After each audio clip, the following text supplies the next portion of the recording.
মোহাম্মদপুরের বছিলায় চাঁদাবাজদের হুমকির জেরে বন্ধ থাকা মার্কেটটি আবার চালু হয়েছে। সেখান থেকে এখন বর্তমান পরিস্থিতি জানতে আমাদের সঙ্গে যুক্ত হচ্ছেন আমাদের সহকর্মী আরিফিন ইমন। আমরা সরাসরি চলে যাচ্ছি তার কাছে। ইমন, মোহাম্মদপুরের বছিলার চাঁদাবাজদের হুমকির পর যে মার্কেটটি বন্ধ ছিল সেটি যেমনটি বলছিলাম তো সেটি আবার চালু হয়েছে, তো সেখানকার বর্তমান পরিস্থিতি কেমন দেখছেন? আপনার কাছে কি আপডেট আছে আমাদের জানাবেন। ধন্যবাদ রূপ।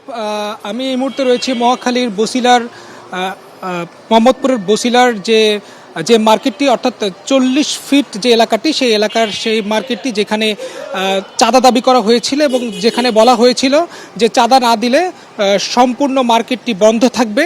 এবং গত 2 দিন সেই মার্কেটটি পুরোপুরি বন্ধ ছিল। তবে বন্ধ থাকার পর গতকাল যখন সেই কালা ফারুককে গ্রেফতার করেছে পুলিশ, তারপর থেকে বিকাল থেকে কিন্তু এই মার্কেটটি আবারও চালু হয়েছে এবং দেখতে পাচ্ছি যে আজকে সকালেই যেটি দেখা যাচ্ছে যে কিছু কিছু দোকান ইতিমধ্যে খোলা শুরু করেছে, যদিও এখন সকাল 10টার কিছুটা পর, এবং আশা করা যায় 10:30টার মধ্যেই মোটামুটি দোকানপাট যেগুলো রয়েছে সেগুলো সবগুলোই খুলে যাবে। তবে যেহেতু ইতিমধ্যে দোকানপাট খোলা শুরু করেছে এই মার্কেটটির, তবে এখনও এই এলাকার ব্যবসায়ীরা, বিশেষ করে মার্কেটের ব্যবসায়ীরা, তারাও কিন্তু কিছুটা আতঙ্কে রয়েছেন। যে কারণে আসলে আতঙ্কে রয়েছেন যে এখনও তারা আসলে বুঝতে পারছেন না যে আসলে কি ঘটছে। এবং যেহেতু একজনকে আসলে গ্রেফতার করা হয়েছে, অর্থাৎ মূল যে হোতা, অর্থাৎ যে কালা ফারুক, তাকে গ্রেফতার করা হয়েছে। তবে এখনও কিন্তু যে অন্যান্য যারা রয়েছেন তারাও কিন্তু এখনও বাহিরে রয়েছেন। তারা যেটি বলছেন, বিশেষ করে দোকানপাট যারা আসলে খুলছেন তারাও এখন অনেকটাই ভয় ভীতিতে রয়েছেন। কারণ তারা বলছেন যে এত বড় একটি ঘটনা ঘটেছে, এখনও কিন্তু আসলে বলা যাচ্ছে না যে পরবর্তীতে আসলে কি হবে।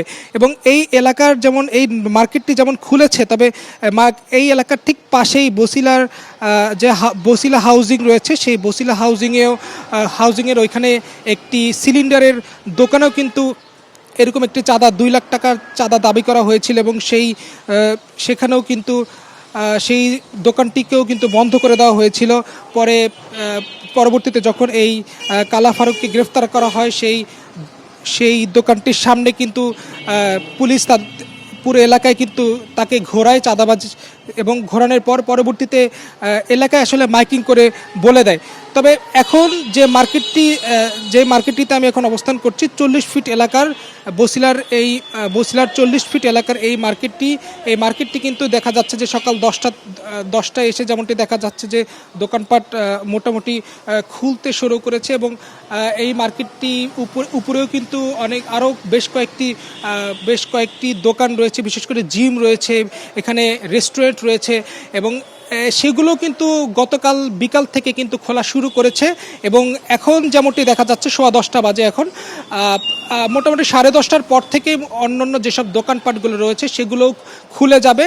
এবং ইতিমধ্যে বেশ কয়েকটি দোকান দেখতে পাচ্ছি যে সেগুলো খুলেছে এবং তারাও ইতিমধ্যে ব্যবসা করা শুরু করেছে। এই হচ্ছে এই বছিলার যে 40 এলাকা, যে সমস্যাগুলো বিরাজ করছে এগুলো খুব তাড়াতাড়ি সমাধান হয়ে যাবে। আমরা পরবর্তী সময় আপনার সাথে আবার যুক্ত হব।